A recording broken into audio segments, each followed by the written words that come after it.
पर जी काम पर लोग और रिश्तेदार बहुत ईर्ष्या करते हैं और मेरी जो प्रगति है उसको रोकने की कोशिश करते हैं, लगातार परेशान कर रहे हैं। देखो, पहली बात तो समझ लो, हमारी प्रगति को हमारा प्रारब्ध रोक सकता है, दूसरा कोई नहीं। हमारा कर्म जो पूर्व का बिगड़ा हुआ है वही हमारी उन्नति को रोक सकता है, दूसरा विश्व में कोई पैदा नहीं हुआ कि हमारी उन्नति को रोक सके। हमारा कर्म ही हमें बाधा पहुंचाता है। को न काहू के सुख दुख कर दाता, निज कृत कर्म भोग सुनु भ्राता।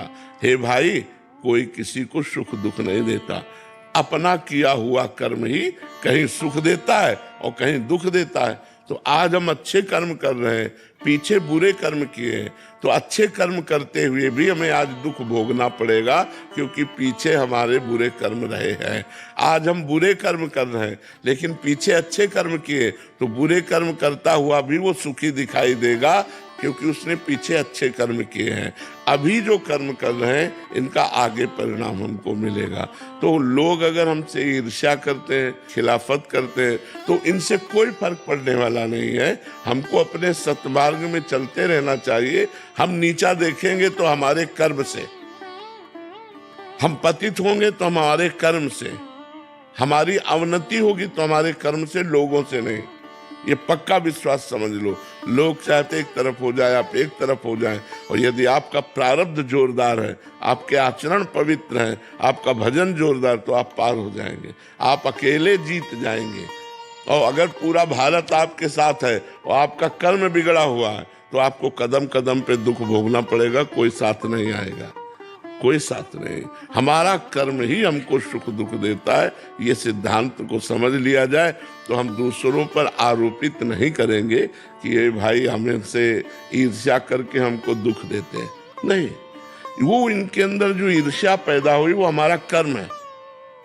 इनको जो हमारे को दुख देने की भावना पैदा हुई वो हमारा कर्म इनके अंदर बैठकर हमको दुख भोगवा रहा है। तो हमको दुख भोग लेना चाहिए और नाम जप करके आगे बढ़ जाना चाहिए। अगर हम उनका विरोध करते तो नया कर्म बन जाएगा। समझ पा रहे हैं आप? निर्मला सिंह जी, मथुरा से। राधे राधे महाराज जी। महाराज जी, भगवत प्राप्ति दुर्लभ नहीं है, दुर्लभ है भगवत प्राप्त संतों से मिलना। यहाँ महाराज जी मिलने से क्या तात्पर्य है? जब भगवान की कृपा से कोई भगवत साक्षात्कार किए हुए महापुरुष मिलता है, तो उसके वचनों के प्रभाव से हमें ये पता चलता है कि हमारे मानव जीवन का परम लक्ष्य भगवत प्राप्ति है, ना कि भोग संग्रह, ना कि ऐश्वर्य मान प्रतिष्ठा यश कीर्ति। ये मायाकृत है। सत्य सच्चिदानंद भगवान का साक्षात्कार केवल मनुष्य शरीर से हो सकता है। जब हमें प्राप्त वचन अंदर जाकर व्याकुलता पैदा करते हैं कि तो मुझे भगवत प्राप्ति कैसे हो, तब किसी महापुरुष की शरणागति की भावना जागृत होती है।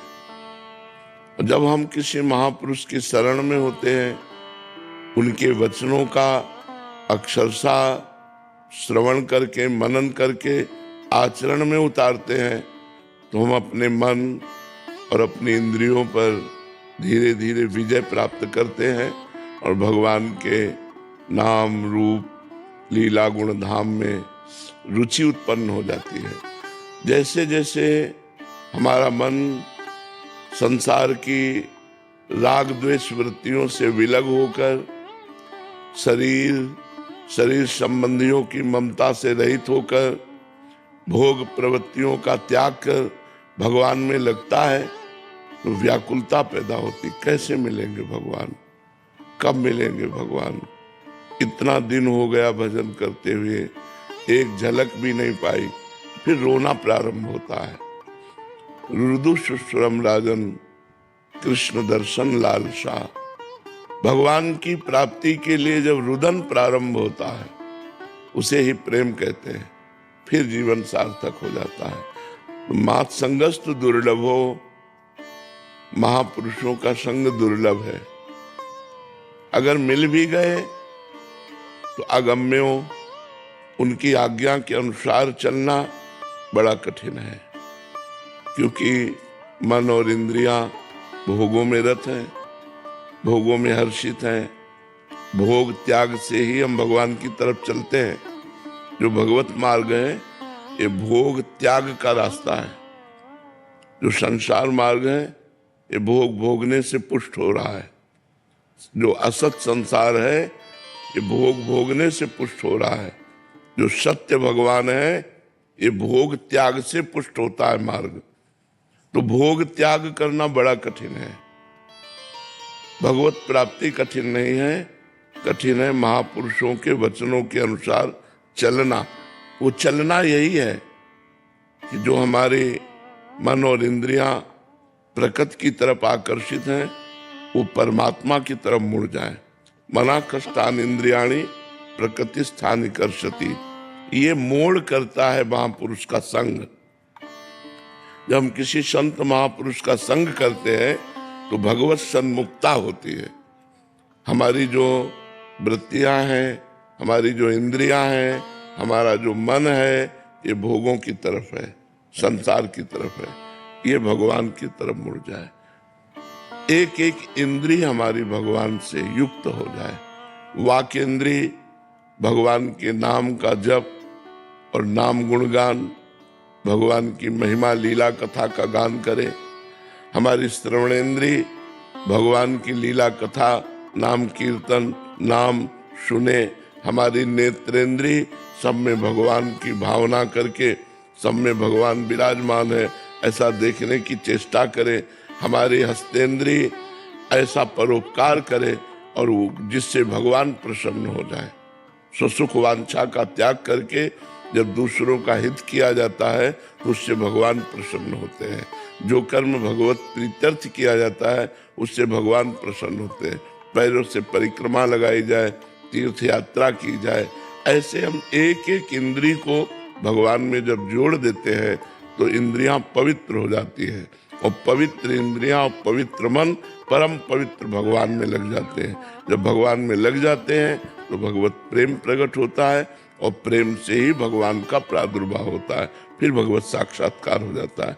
इसलिए महापुरुषों का संग जो हमें मन इंद्रियों को संसार की सन्मुखता से हटाकर भगवान के सन्मुख कर सके, ऐसे संतों का संग।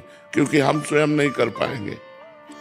हम जितना प्रयास करेंगे, जैसे दलदल में फंसा हुआ व्यक्ति है तो जितना प्रयास करेगा और धंसता चला जाएगा, ऐसे ही माया में फंसा हुआ व्यक्ति स्वयं अगर प्रयास करे तो और मन बलवान हो जाता है भोगों की तरफ। लेकिन जब किसी महापुरुष का आश्रय लेते हैं तो उनके भजन के बल से हमारा मन धीरे धीरे भगवान में लगने लगता है। इसलिए प्रायः संतों ने यही कहा, भगवत प्राप्ति दुर्लभ नहीं है, संतों का संग मिलना दुर्लभ है। क्योंकि संतों का संग मिल गया तो संसार का राग हट जाएगा।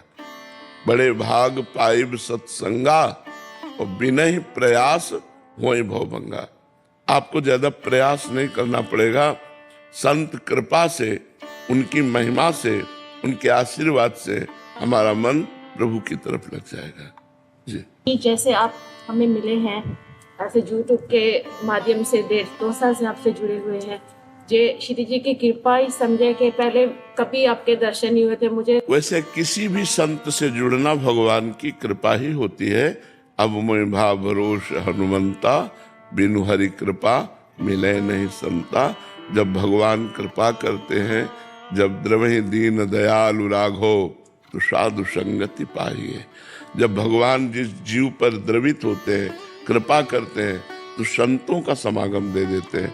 कोई भी संत हो जो भगवान की चरण शरण लेके चलता है, उसके प्रताप से, क्योंकि संत निमित्त मात्र होते हैं, करने वाले तो भगवान होते हैं।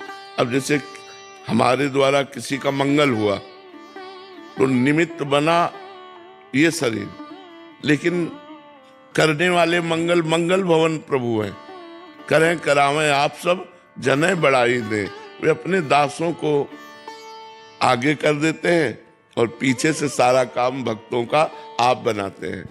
करने वाले भगवान ही हैं। तो भगवान की कृपा से संत समागम मिलता है और संतों की कृपा से भगवान की कृपा का परिचय मिलता है। अगर संत न मिले तो हम पर भगवान की कृपा है ऐसा परिचय नहीं मिल पाएगा। तभी विभीषण जी ने कहा अब मुझे भरोसा हो गया।